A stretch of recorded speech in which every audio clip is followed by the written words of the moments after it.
السلام علیکم ورحمۃ اللہ وبرکاتہ۔ الحمد للہ الذی لیس کمثلہ شیء وهو السمیع البصیر المتعالی عن الشریک والشبیہ والبدیل والنظیر، واشهد ان لا الہ الا اللہ وحدہ لا شریک لہ، واشهد ان سیدنا ومولانا محمدا عبدہ ورسولہ، اما بعد۔ میرے محترم بھائی اور دوستو، آپ رزق کی تلاش میں اپنے ملک سے دور دراز مشقتوں میں پہنچے، مشقتوں میں کمائیاں کی، کیا اس پر بھی کوئی اجر ہے یا صرف نماز پڑھنے کا اجر ہے اور روزہ رکھنے کا اجر ہے اور حج کرنے کا، تبلیغ کرنے کا، ذکر کا، تلاوت کا، اس کا اجر تو ہمیں معلوم ہے، لیکن جو آپ اتنا دور دراز سفر کر کے آئے ہوئے ہیں، اس پر بھی کوئی اللہ نے اجر رکھا ہے یا مشقت بیگار ہے؟ تو اللہ تعالیٰ کے نبی پاک صلی اللہ تعالی علیہ وسلم کا فرمان ہے، من امسا کالن بعمل یدہ امسا مغفورا لہ، جو اپنے بچوں کے لیے، اپنے عیال کے لیے حلال کمانے میں، حلال کی شرط ہر جگہ آئے گی، تو اس شرط سے جھوٹ نکل گیا، خیانت نکل گئی، دھوکہ نکل گیا، فراڈ نکل گیا، فریب نکل گیا، کہ اگر اس کی کمائی میں، کام میں، جس ذریعے سے بھی وہ روٹی کما رہا ہے، اگر اس میں جھوٹ ہے تو اللہ کی رحمت سے نکل گیا، اگر اس میں دھوکہ ہے تو اللہ کی رحمت سے نکل گیا، اگر اس میں خیانت ہے تو اللہ کی رحمت سے نکل گیا، اگر اس میں فراڈ ہے تو یہ سب کچھ کمائی اس کے لیے مزید بہت خوفناک پکڑ کا سبب بن جائے گی۔ لیکن اگر رزق حلال ہے، چاہے یونان میں ہے، چاہے امریکہ میں ہے، چاہے پاکستان میں ہے، تو اللہ کے نبی کا فرمان ہے، جو اپنے بچوں کو یا اپنے ماں باپ کو حلال کھلانے کے لیے مزدوری کرتا ہے اور شام کو وہ تھک کے واپس آتا ہے، تو اس کے اس دن کے سارے گناہ معاف ہو جاتے ہیں۔ جیسے نماز سے گناہ معاف ہوتے ہیں، تو حلال کمانے سے بھی گناہ معاف ہوتے ہیں۔ اور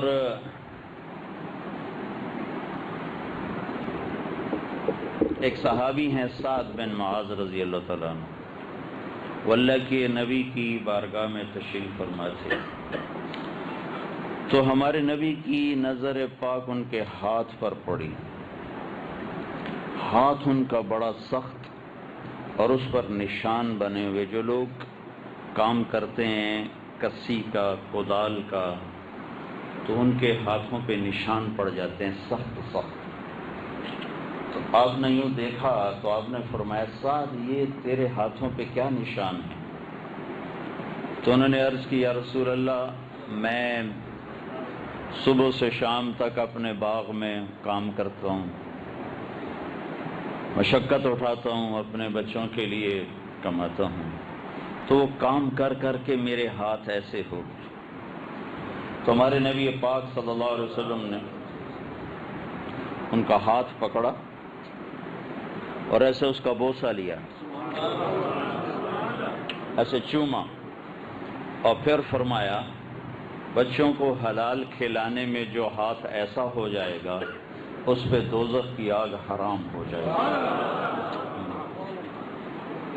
ایک اگر آپ احتیاط کر لیں کہ دھوکہ نہ ہو، جھوٹ نہ ہو، فریب نہ ہو، فراڈ نہ ہو، اور اس کے ساتھ فرائض پورے ہوں، نماز نہ چھوٹے، رمضان کا روزہ نہ چھوٹے، اگر کچھ رزق جمع ہے تو زکوٰۃ نہ چھوٹے، تو روزانہ آپ صبح سے شام تک جب تھک کر جاتے ہیں تو آپ کے اس دن کے گناہ صاف ہو جاتے ہیں، صاف ہو جاتے ہیں۔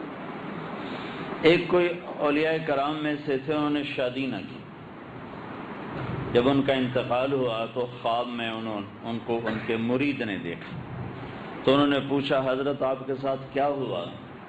تو انہوں نے ارشاد فرمایا کہ میرے اللہ نے میری بخشش فرما دی، لیکن ایک مسلمان شادی شدہ اپنے بچوں کو، بیوی کو حلال کھلانے میں جو تکلیف اٹھاتا ہے، اس پہ جو اللہ نے درجے رکھے ہیں اس کی مجھے ہوا بھی نہیں لگتی۔ تو مسلمان کا ہر عمل عبادت ہے اگر اللہ کی نبی کی بتائی ہوئی ترتیب کے مطابق، اور ہر عمل اس کا گناہ ہے اگر اللہ کے نبی کی ترتیب کے خلاف ہو۔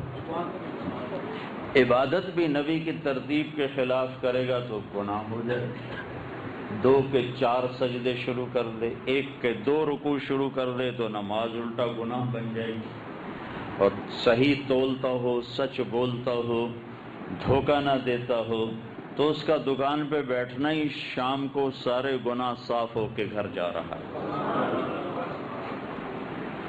اللہ کے نبی نے فرمایا جنت میں ایک وی آئی پی جگہ ہے، جنت تو خود وی آئی پی ہے کہ اللہ تعالیٰ نے دنیا بنائی مٹی سے، گارے سے، پتھر سے، چونے سے، لوہے سے، تانبے سے، پیتل سے، لیکن اللہ تعالیٰ نے جنت میں جو سب سے گھٹیا قسم کی چیز جو استعمال کی ہے وہ سونا اور چاندی ہے۔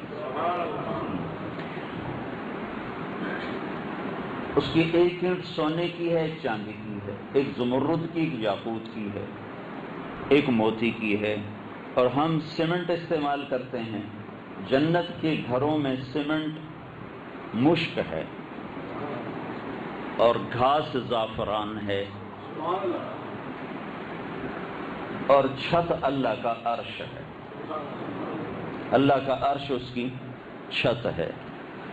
اور یہاں اللہ تعالیٰ نے دریا، پانی کے کڑوے بھی، سمندر میٹھے بھی، وہاں دودھ کے دریا، شہد کے دریا، شراب کے دریا، پانی کے دریا بہا دیے۔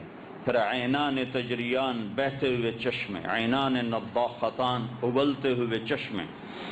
پھر کاس من معین، ایسی شراب کہ جس کا یوں گلاس میں انگلی ڈالے ایسے، پھر اس کو باہر نکالے تو قطرہ لگے گا تھوڑا سا یہاں۔ پھر یہ کہاں بیٹھے؟ آسمان پر۔ آسمان اتنی دور ہے کہ دیکھا ہی نہیں جا سکتا، آسمان پہ بیٹھ کے انگلی کو ایسے نیچے کر دے تو اس کے یہاں جو قطرہ لگا ہوا ہے اس کی خوشبو سے پوری کائنات میں خوشبو پھیل جائے گی، پوری کائنات۔ وَكَأْسٍ مِّن مَّعِينٍ، دنیا کی شراب میں کیا ہے؟ سر درد ہوتا ہے، سر چکراتا ہے، الٹیاں آتی ہیں۔ اور جنت کی شراب میں کیا ہے؟ لا يصدعون عنها، سر نہیں چکرائے گا، سر درد نہیں ہوگا، ولا هم ينزفون، بے ہوش ہو کے گرے ہوئے نہیں ہوں گے۔ اور 3 اللہ تعالیٰ نے وہاں محفلیں بتائی ہیں، محفلیں، 3 محفلیں، یہاں کی زبان میں بار روم، 3 بار روم ہیں۔ پہلے تو یہ اعلان ہوگا جو دنیا میں نہیں پیتے تھے تشریف لائیں، جو دنیا میں نہیں پیتے تھے تشریف لائیں، آج ان کو جنت کی شراب پلائی جائے گی۔ پھر جیسے جیسے ان کے مقام ہیں ویسے ویسے وہ 3 کیٹیگریز ہیں، 3 محفلیں ہیں۔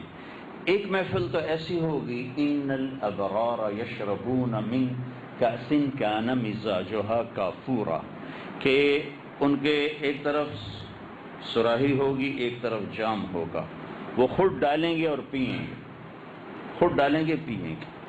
یہ صرف درجہ بندی کو بتانے کے لیے ہے، ورنہ ہر جگہ نوکر بھی ہیں، خدام بھی ہیں، حوریں بھی ہیں، سب کچھ ہے، لیکن صرف 3 کیٹیگریز مرتبے کے لحاظ سے بتانے کے لیے اللہ تعالیٰ نے یہ فرق ہمیں سمجھایا کہ جو نیچے والی جنت ہے ان کا پینے پلانے کا نقشہ بیان کیا ہے کہ وہ خود ڈالیں گے اور پئیں گے۔ اس سے جو اوپر وی آئی پی جنت ہے اس میں ہے یسقون فیہا کأسا کان مزاجها زنجبیلا، اس میں ہوگا کہ وہ خود نہیں ڈالیں گے، ان کو ڈال کے پلانے والے پلائیں گے۔ کون؟ فرشتے پیش کریں گے۔ کون؟ جنت کے نوکر پیش کریں گے۔ کون؟ جنت کے غلام پیش کریں گے۔ کون؟ جنت کی خوبصورت لڑکیاں پیش کریں گی۔ اور وہ جو جنت کی لڑکی کے ہاتھ میں جام ہوگا، بِأَيِّ بَنَانٍ تُعَاطِيهِ، میرے نبی نے فرمایا تمہیں پتہ بھی ہے وہ ہاتھ کیسے ہوں گے جو تمہاری طرف بڑھیں گے۔ وہ ہاتھ جس میں وہ جام ہوگا، اس ہاتھ کی انگلی کا یہ ایک فنگر ٹپ، یہ پورا میرے نبی نے فرمایا اگر اتنی جگہ وہ سورج کو یوں کر کے دکھائے تو سورج نظر نہیں آئے گا، ختم ہو جائے گا، تو اس کا پورا ہاتھ کیسا ہوگا؟ پھر ابن عباس نے فرمایا تو پھر اس کا چہرہ کیسا ہوگا؟ تو جب وہ اس کو پیش کرے گی تو اس کے جسم پہ 100 جوڑے ہوں گے، ایک جوڑا نہیں ہوگا۔ اس کا قد 130 فٹ ہوگا۔ تم پریشان ہو گئے ہو کہ 5.5 فٹ نال کی بنے گا، پھر تو بغل ہی پا لے گی۔ تو اللہ کے نبی نے کہا ڈرو نہیں، تم سب ایک جیسے ہوگے، سب 130 فٹ کی ہائٹ پہ ہوں گے۔ اور یہ جو پیش کرنے والی لڑکی ہے، اس کے جو 130 فٹ کو آپ تصور میں لو، بڑے سے بڑا مینار 130 فٹ کا مشکل سے ہوتا ہے، سر کی چوٹی سے بال چلیں گے اور آبشار کی طرح پاؤں کی ایڑی تک آئیں گے، ایسے کھلے ہوئے بال، ان بالوں میں موتی لگے ہوئے ہوں گے۔ اور وہ جو پہنے گی لہنگا، شادی والی رات لڑکیاں پہنتی لہنگا، وہ 3 میل کے دائرے میں گھوم رہا ہوگا، 3 میل کے دائرے میں۔ اور جب وہ یوں ایک قدم بڑھائے گی اس کو وہ جام پیش کرنے کے لیے، تو اس ایک قدم میں 1,00,000 نخرہ اپنے خامد کو دکھائے گی، 1,00,000۔ اگر موت ہوتی تو یہ مر جاتے، وہ پیش کرے گی۔ لیکن ایک وی آئی پی جگہ ہے، اولا، اس کو کہتے ہیں جنت الفردوس۔ یہ جو میں آپ کو جنت بتا رہا تھا، یہ عام جنت ہے۔ اس میں جنت الفردوس کی خصوصیت یہ ہے کہ اسے اللہ نے اپنے ہاتھوں سے بنایا ہے، خود میں ڈیزائن ساری خود کی ہے۔ نیچے والی جنت کن فکان، ہو جا ہو گئی، ہو جا ہو گئی، ہو جا ہو گئی۔ لیکن جب جنت الفردوس کی باری آئی تو اللہ نے کہا یہ میں خود بناؤں گا، اللہ نے اپنے ہاتھوں سے بنائی، تو کیا چیز بنی ہوگی؟ پھر اس میں ایک خصوصیت یہ ہے، جس دن بنایا اس دن سے لے کر آج اور آج سے قیامت تک اللہ روزانہ اسے 5 دفعہ پہلے سے زیادہ ڈیکوریٹ کرتا، خوبصورت کرتا ہے۔ وہ کیا چیز بن گئی؟ یعنی میں کبھی کبھی بالکل پاگل ہو جاتا ہوں کہ ایک ہال ہے، ہم اس کو خوبصورت بنانے کے لیے شروع ہو جائیں، 1 سال لگ جائے گا، 2 لگ جائیں گے، 3 لگ جائیں گے، 4 لگ جائیں گے، 10 سال لگ جائیں گے۔ 10 سال کے بعد اس میں کوئی گنجائش نہیں ہوگی مزید کچھ کرنے کی۔ ایک لڑکی کا ہم میک اپ کرتے ہیں 1 گھنٹہ، 2 گھنٹے، 6 گھنٹے، 8 گھنٹے، 10 گھنٹے، 12 گھنٹے، جو بیوٹی پارلرز ہوتے ہیں، تو ایک سطح پر آ کر وہ بیوٹیشن کہتی ہے اس سے آگے نہیں ہو سکتا، اس سے آگے کریں گے تو وہ بدصورت ہو جائے، پورا پاؤڈر کا ڈبہ ہی منہ پہ ڈال دو تو اس کا کیا بنے گا؟ تو اب آپ تصور فرماؤ، اللہ نے جنت الفردوس میں ایک لڑکی کو پیدا کیا ہے، ایک درخت کو پیدا کیا، ایک گھر کو بنایا، ایک نہر کو چلایا، ایک پودے کو لگایا، ایک پھل کو لگایا، ایک پھول کو لگایا، ایک جانور بنایا، ایک پرندہ بنایا، ایک نہر بنائی، ایک تخت بنایا، ایک پردہ لٹکایا، ایک قالین بچھایا، جی ایک کلی کھلائی۔ اب اس کو سوچتے جاؤ، جس دن اسے بنایا اس دن سے آج تک روزانہ پہلے سے 5 دفعہ زیادہ خوبصورت کر رہا، کیا چیز بن رہی؟ اور خوبصورتی کیا کر رہا ہے بھائی؟ میک اپ کر رہا ہے؟ نہیں، اپنے چہرے کی تجلی ڈالتا رہو، ہو جاتا یوں ہو جاتا یوں ہو جاتا۔ ہاں، اس وی آئی پی جنت میں جو محفل ہوگی پینے پلانے کی، وہاں پلانے والے نوکر نہیں ہوں گے، پلانے والے حوریں نہیں ہوں گی، خود نہیں پئیں گے، وہاں وَسَقَاهُمْ رَبُّهُمْ شَرَابًا طَهُورًا، وہاں اللہ خود پلا رہا ہے، اللہ خود پیش کرے، میرا بندہ میرے ہاتھ سے بھی، میرے ہاتھوں سے بھی۔ یہ صلہ ہے تیرا دنیا میں حرام چھوڑنے کا، غلط چھوڑنے کا۔ اس وی آئی پی جنت میں ایک اور وی آئی پی جگہ ہے، خود اس میں ایک اور وی آئی پی جگہ ہے، تو وہ کیا چیز ہوگی؟ میرے نبی نے فرمایا وہاں 3 آدمی جا سکتے ہیں، چوتھا نہیں۔ 3 قسم کے آدمی جا سکتے ہیں، چوتھا نہیں۔ پہلا کون ہے؟ عدل کرنے والا حاکم، عدل کرنے والا حاکم، جس نے عدل کیا، عدل کرنے والا بادشاہ۔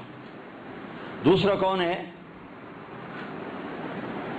ذو رحم وصول، رشتہ دار برا سلوک کرتے رہے اور وہ ہمیشہ ان کے ساتھ اچھا کرتا رہا۔ اس نے یہ نہیں کہا او کی جان اسی کیوں نہ کریے، اس نے یہ ساری زندگی نہیں کہا وہ کیا کر رہے ہیں ہم کیوں نہ کریں، ہم کوئی چھوٹے باپ کے ہیں، جو بولے گا بولیں گے، جو نہیں بولے گا نہیں بولیں گے، جو سلام کرے گا کریں گے، جو نہیں کرے گا نہیں کریں گے، جو حال پوچھے گا پوچھیں گے، جو نہیں پوچھے گا نہیں پوچھیں گے۔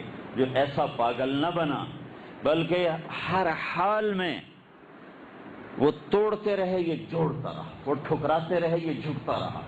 تو میرے نبی نے فرمایا وی آئی پی میں وی آئی پی جنت ہے، ایک دوسرا یہ جائے گا۔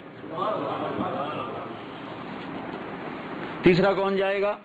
ذو عیال صبور، جس نے اولاد کو حلال کما کے کھلایا، حرام نہ کھلایا، اور تکلیف سہتا رہا، جھوٹ نہیں بولا، رشوت نہیں لی، دھوکہ نہیں دیا، فراڈ نہیں کیا، اور صبر کرتا رہا۔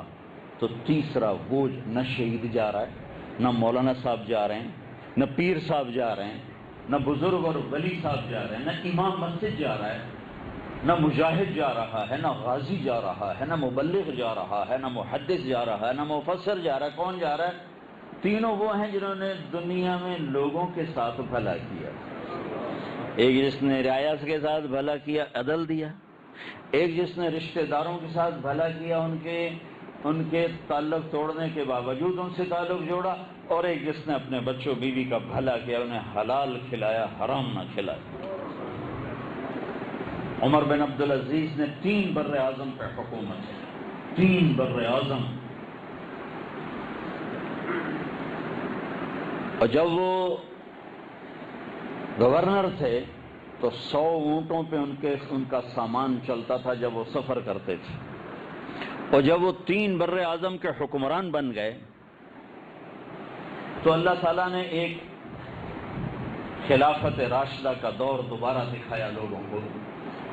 3 بر اعظم کی حکومت، اور گھر میں آتے ہیں اور بیوی کہتی ہے کہ بچے کپڑے مانگ رہے ہیں، عید آ رہی ہے، عید پہ ہر کوئی اپنے بچوں کے لیے کپڑے بناتا ہے، تو وہ کہتے ہیں، بیگم کہتی ہے کہ بچے کپڑے مانگ رہے ہیں، عید آ رہی ہے۔ تو عمر بن عبدالعزیز فرماتے ہیں میرے پاس پیسے کوئی نہیں، اور عمر بن عبدالعزیز کا زمانہ وہ تھا کہ 3 بر اعظم میں زکوٰۃ لینے والا ایک آدمی نہیں تھا، وہ دور تھا عمر بن عبدالعزیز کا۔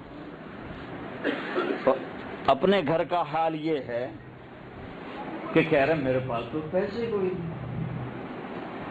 اب دونوں میاں بیوی بیٹھے ہوئے ہیں، بیت المال اتنا بھرا پڑا ہے، اس لیے کہ لوگ زکوٰۃ لینے والے تھے نہیں، تو ساری زکوٰۃ بیت المال میں اکٹھی ہوئی، اور حکومت کے جو جتنے اس وقت کمائی کے فنڈ تھے، جتنے بھی وسائل، وہ سارے بیت المال میں اکٹھے ہوتے تھے، اور اس سے 1 روپیہ نہیں لے رہے۔ تو ان کو بیوی نے مشورہ دیا آپ ایسا کریں، اگلے مہینے کی جو تنخواہ ہے ایڈوانس دے گئے، میں اس سے کپڑے بنا لوں، اور گھر کا چولہا میں مزدوری کر کے چلا لوں، میں گھر میں بیٹھے بیٹھے مزدوری کر لوں، میں اس سے گھر کا چولہا چلا لوں۔ حضرت عمر نے کہا یہ بات ٹھیک، تو باہر گئے اور اپنے وزیر خزانہ کو بلایا، ان کے وزیر خزانہ کا نام تھا مزاحم، ان سے فرمانے لگے بھائی ہمیں اگلے مہینے کی ہماری جو سیلری ہے، تنخواہ ہے، ہمیں ایڈوانس دے دو، ہم نے بچوں کے کپڑے بنانے ہیں۔ تو اس نے کہا امیر المومنین آپ مجھے لکھ کے دے دو، آپ 1 مہینہ زندہ رہو گے میں دے دیتا ہوں۔ تو عمر بن عبدالعزیز چپ ہو کے گھر واپس آئے اور فرمایا، فاطمہ بیوی کا نام تھا، میرے بچوں سے کہہ دو میں کپڑے لے کے نہیں دے سکتا۔ عید کی نماز پڑھائی، شاہی خاندان ملنے آ رہا ہے بڑی پوشاکوں میں، حشم قدم میں، بچے آئے اسی پرانے کپڑوں میں، تو حضرت عمر رونے لگے، تو فرمانے لگے میرے بچوں آج تمہیں اپنے باپ پہ گلہ تو ہوگا کہ کپڑے کا 1 جوڑا ہی لے کے نہ دیا۔ تو ان کے ایک بیٹے ہیں عبد الملک، ان سے پہلے فوت ہو گئے تھے. انہوں نے فرمایا نہیں ابا جان آج ہمارا سر اونچا ہے کہ ہمارے باپ نے خیانت نہیں کی، ہمارے باپ نے بددیانتی نہیں کی، ہمارا سر اونچا ہے. جب ان کا انتقال ہونے لگا تو انہوں نے بلایا رجا بن حیوہ، ایک بڑے عالم ہیں جو ان کا جنازہ بھی پڑھایا، قبر میں بھی اتارا. فرمایا کہ رجا، میں نے عبد الملک جو ان کا چاچا تھا اور بنو امیہ کا دوسرا خلیفہ تھا، میں نے جب اس کو قبر میں اتارا اور اس کے کفن کو کھولا تو میں نے دیکھا اس کا چہرہ قبلے سے ہٹ گیا تھا اور رنگ اس کا کالا پڑ گیا تھا. پھر میں نے ولید اس کا بیٹا تھا، اس کو قبر میں اتارا تو میں نے اس کا کفن کھول کے دیکھا تو اس کا چہرہ قبلے سے ہٹ گیا تھا، رنگ کالا پڑ گیا تھا. پھر میں نے سلیمان، اس کا وہ بھی عبد الملک کا بیٹا تھا، میں نے اس کو قبر میں اتارا تو اس کا میں نے کفن کھول کے دیکھا تو اس کا چہرہ قبلے سے ہٹ گیا تھا اور رنگ کالا پڑ گیا تھا. بلکہ سلیمان کی میت جب قبر کے قریب لائے اور اس کو اٹھانے لگے تو اس کا جسم ہلنے لگا. تو سلیمان کے بیٹوں نے کہا ہمارا باپ زندہ ہے. تو عمر بن عبدالعزیز نے فرمایا بیٹو زندہ نہیں ہے، عذاب جلدی شروع ہو گیا ہے، عذاب جلدی شروع ہو گیا ہے. وَلَا تَحْسَبَنَّ اللَّهَ غَافِلًا عَمَّا يَعْمَلُ الظَّالِمُونَ. ان ظالموں کو بتا دو تمہارا رب سویا ہوا نہیں ہے، جاؤ جاؤ جو مرضی کرنا ہے کرو. یہاں تو حسین جیسوں کے ساتھ میزوں پہ چڑھ گئے، میں دیکھتا رہا. یزید جیسے تخت پہ بیٹھے، میں دیکھتا رہا. اہل بیت کے سر کٹ کے نیزوں پہ چڑھ گئے، میں دیکھتا رہا. ان کی پاک معصوم بیٹیوں کو گھسیٹا گیا، میں دیکھتا رہا. ابن زیاد اور شمر لعین جیسے حکومت کے تخت پر بیٹھ کے سرداری کرتے رہے، میں دیکھتا رہا. حسین کا کٹا ہوا سر ابن زیاد کے سامنے آیا، اس نے منہ پہ چھڑی ماری تو زید ابو برزہ اسلمی کھڑے ہو کر کہنے لگے بخت بخت، یہ چھڑی ان ہونٹوں سے ہٹا، میں نے یہاں نبی کے ہونٹوں کو لگتے دیکھا.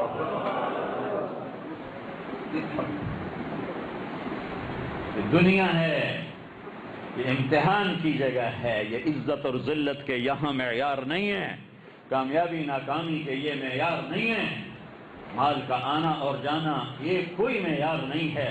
یہ دیکھو کہ میرا رب راضی ہے کہ ناراض ہے، میں نے اللہ کو راضی کیا کہ ناراض کیا، میں نے اللہ کا رسول کو راضی کیا کہ ناراض کیا. پھر یہ ہزاروں کلومیٹر کا سفر کر کے سر یزید کے سامنے پڑا ہوا ہے اور یزید منہ پہ چھڑیاں مار رہا ہے اور زید بن ارقم تڑپ کے کہتے ہیں ان ہونٹوں سے چھڑی ہٹا، میں نے ان پہ نبی کے ہونٹوں کو لگتے دیکھا. یہ امتحان ہے. کوئی یہ نہ سمجھے کہ میں نے مال بنا لیا ہے، یہ دیکھو بنایا کیسے ہے. وَلَا تَحْسَبَنَّ اللَّهَ غَافِلًا عَمَّا يَعْمَلُ الظَّالِمُونَ. بتا دو ظالموں کو تمہارا رب نہ سویا ہے نہ غافل ہے. لا تأخذه سنہ، اونگتا نہیں، ولا نوم، سوتا نہیں، وما کان ربک نسیا، بھولتا نہیں. لا یضل ربی، غلط فیصلے نہیں کرتا. لا یعزب عن ربک من مثقال ذرہ، ایک ذرہ اس کی نظر سے چھپا ہوا نہیں. سواء منکم من اسر القول، زور سے بولو، ومن آہستہ بولو، ومن جہر بہ، زور سے بولو، وہ تمہارا رب سنتا ہے. ومن هو مستخف باللیل، دن کے رات کے اندھیروں میں کرو جو کرو تیرا رب دیکھتا ہے. وسارب بالنہار، دن کے اجالوں میں کرو جو کرو تیرا رب دیکھتا ہے. انہا ان تک مثقال ذرۃ من خردل فتکن فی صخرۃ او فی السماوات او فی الارض یأتی بها اللہ ان اللہ لطیف خبیر. جاؤ جاؤ یونان کی غاروں میں بیٹھ کے منہ کالے کرو، یا ہواؤں میں اڑ کر اللہ سے بغاوت کرو، یا زمین میں تہ خانے بنا کر اپنے رب سے بغاوت کرو. تیرے رب کی وہ آنکھ جو نہیں سوتی دیکھ رہی ہے، دیکھ رہا ہے. ما یکون من نجوى ثلاثة الا هو رابعهم، تین کٹھے ہو جاؤ پردے گرا دو، کنڈیاں لگا دو، چوتھا اللہ ہے. کدھر بھاگو گے؟ ولا خمسة الا هو سادسهم، پانچ کٹھے ہو جاؤ، چھٹا اللہ ہے، اللہ ہے. ولا ادنى من ذلك ولا اكثر الا هو معهم اينما كانوا ثم ينبئهم بما كانوا يصنعون.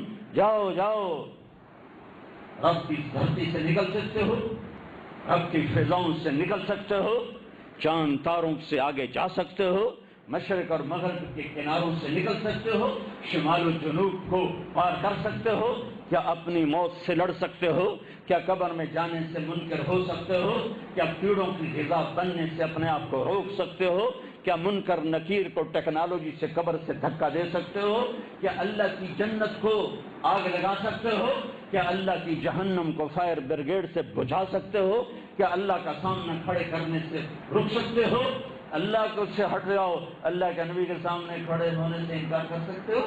اس حال میں مر گئے تو کیا منہ دکھاؤ گے اللہ کے نبی کو؟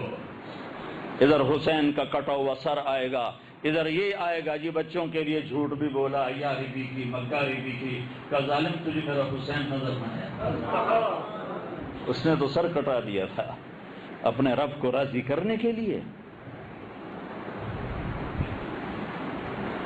زخم پہ زخم کھا کے جی، اپنے لہو کے گھونٹ پی، آہ نہ کر لبوں کو سی، عشق ہے دل لگی نہیں، سینے پہ تیر کھائے جا، آگے قدم بڑھائے جا، یعنی زبان حال سے کہہ دے کہ ہاں ستائے جا۔ زندگی موت کا کھیل یہ کوئی کبڈی نہیں ہے کہ ختم ہو جائے گا، اس کے پیچھے ایک نظام ہے، ایک زندگی ہے جو آ رہی ہے۔ انہم یرونہ بعیدا ونراہ قریبا، تمہیں دور نظر آتا ہے، تیرے رب کو قریب نظر آتا ہے۔ یوم یکون الناس کالفراش المبثوث، پتنگوں پروانوں کی طرح اڑتے نظر آؤ گے۔ غافل نہیں میرا رب، دیکھ رہا ہے۔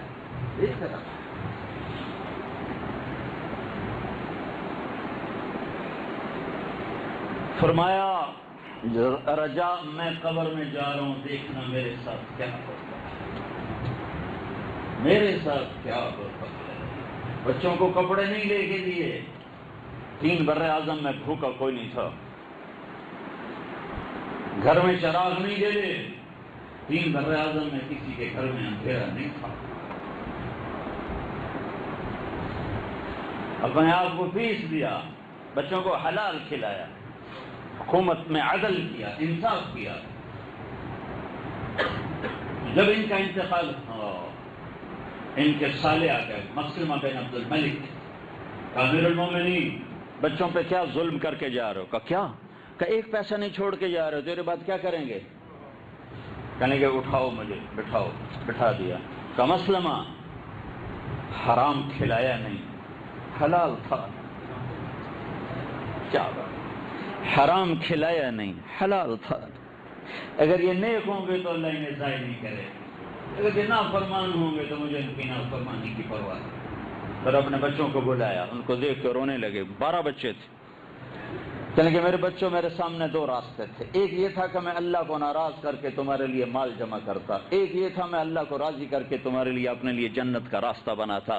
میں اللہ سے نہیں لڑ سکتا، جب دکھ آئے تو اللہ کو پکارنا، شاہ رخ سے زیادہ قریب پاؤ گے۔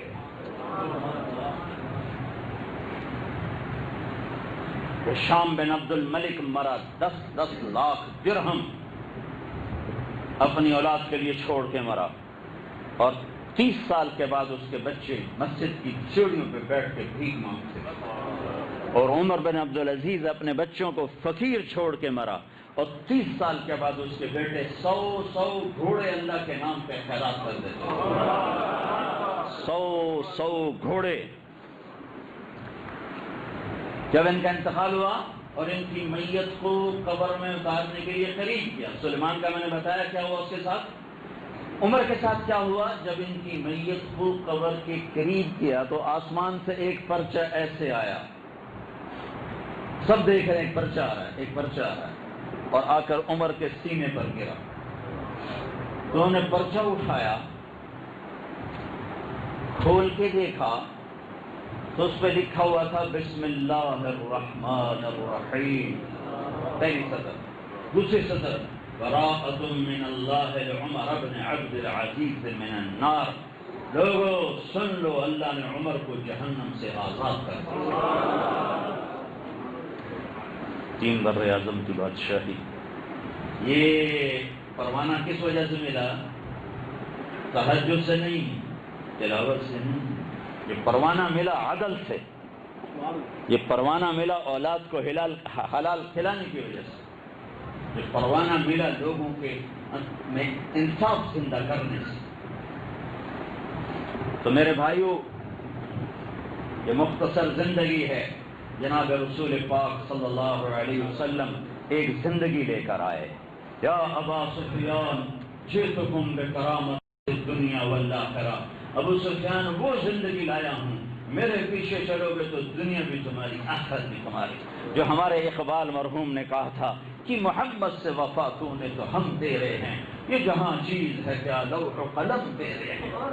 فلا وربک لا یؤمنون حتی یحکموک فیما شجر بینہم، قرآن نے قسمیں اٹھائی ہیں مختلف جگہ، یہ پورا ایک مضمون ہے، کیوں اٹھائی ہیں، کون سی اٹھائی ہیں، کیسے اٹھائی ہیں۔ قرآن کی قسموں میں سب سے خوبصورت قسم، قرآن کی قسموں میں سب سے خوبصورت قسم، جتنے قرآن نے قسمیں اٹھائی ہیں سب سے خوبصورت قسم فلا وربک، اے میرے محبوب مجھے تیرے رب کی قسم۔ میں کیسے اس کا آپ کو ترجمہ سمجھاؤں، جو اس میں اظہار محبت ہے کیسے کہ خود ہے رب محمد، خود ہے قسم ایسے اٹھا رہا ہے جیسے آپ کوئی اور ہے تو رب محمد کوئی اور ہے۔ فلا وربک، مجھے تیرے رب کی قسم۔ یہ اظہار محبت کی انتہا ہوتی ہے کہ غیر بن کر قسم اٹھائے، غیر بن کر، مجھے تیرے رب کی قسم، یونان والوں کو بتا دے تیری مانیں گے تو کامیاب ورنہ ہلاک ہو جائیں گے۔ لا یؤمنون حتی یحکموک فیما شجر بینہم، آپ کی مانیں گے تو کام۔ ارے بھائیو، یہ بات تو جانور بھی جانتے تھے جو میں کہہ رہا ہوں کہ نبی کی مانو گے تو کامیاب۔ ایک بدو گزرا، آپ کی محفل لگی، کہنے لگا یہ کون ہے؟ کہا یہ وہی جو میں کہتا ہوں نبی ہے، جو کہتا میں نبی ہوں۔ تو گوہ جانتے ہیں نا، گوہ، پاکستان والے تو سمجھ گئے ہوں گے، گوہ ایک جانور، چھپکلی نہیں ہوتی ہے جو اس سے کوئی 15-20 گنا وہ بڑا ہوتا ہے جانور، بہت بدصورت، وہ خوفناک۔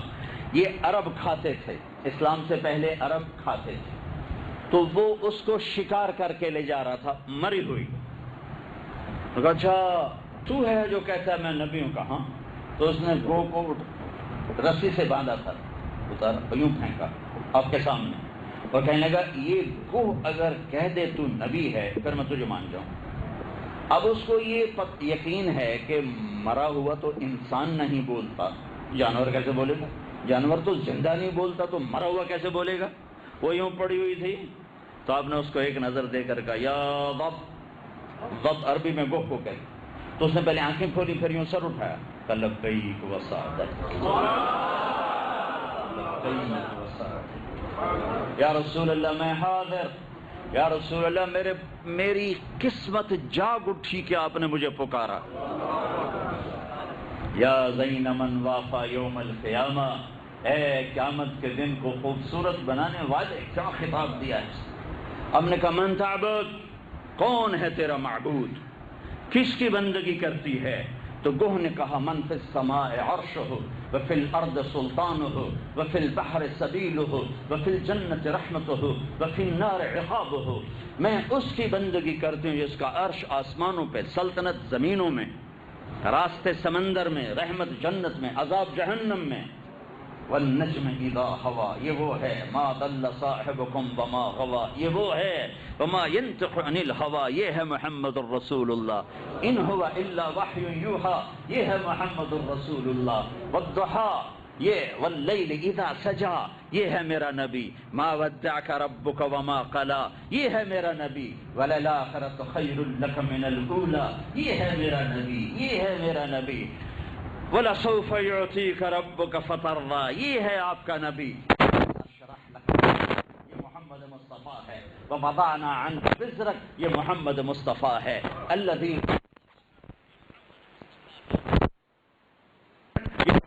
مصطفیٰ ہے۔ نون والقلم وما يسطرون، ما أنت بنعمة ربك بمجنون، یہ محمد مصطفیٰ ہے۔ وَإِنَّ لَكَ لَأَجْرًا غَيْرَ مَمْنُونَ، یہ محمد مصطفیٰ ہیں. وَإِنَّكَ لَعَلَىٰ خُلُقٍ عَظِيمٍ، یہ محمد مصطفیٰ ہیں. یا نبی اِنَّا أَرْسَلْنَاكَ وَنَذِيرًا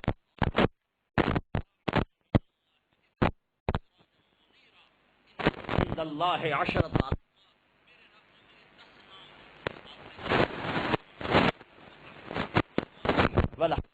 والعاقب والخاتم طه یاسین. قرآن شاہد مبشر نذیر داعی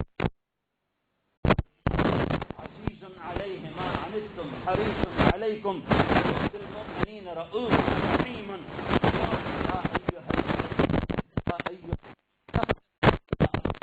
إلا رحمة للعالمين وما أرسلناك إلا كافة للناس بشيرا ونذيرا. يا أبا سفيان جئتكم بكرامة الدنيا والآخرة، یہ میرا آپ کا نبی ہے. ہاں یہ کون ہیں؟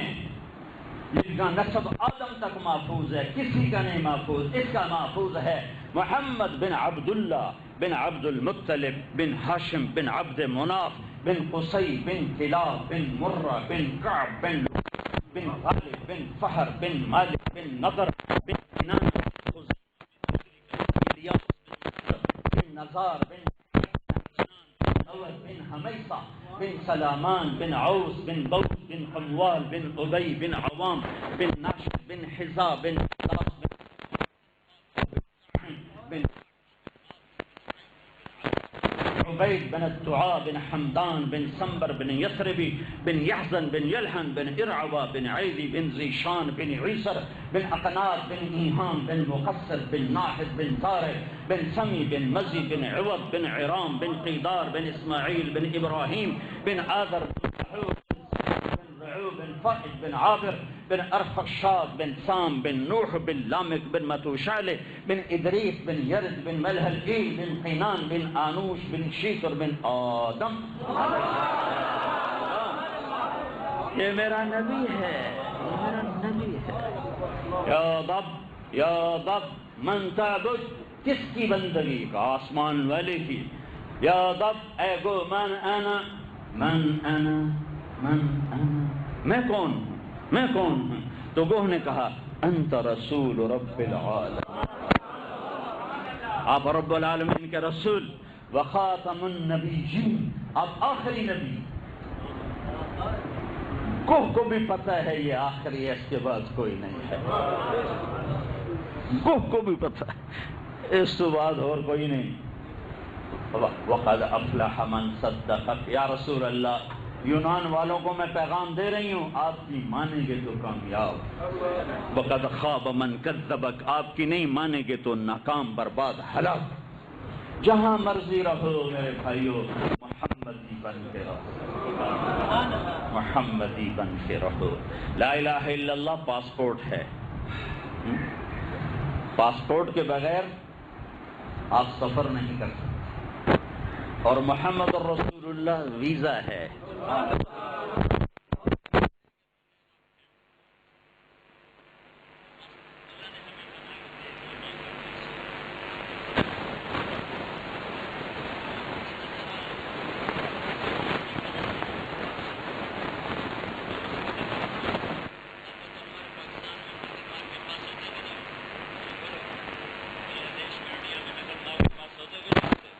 تم نبی کی نقل اتارو، اللہ پاس کر دے گا.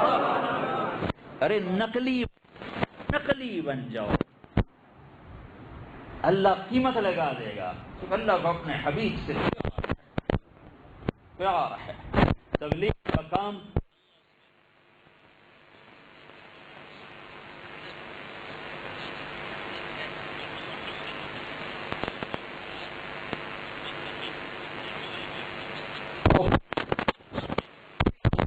کے ساتھ جھوٹ، فراڈ، فریب کسی کے ساتھ نہ ہو.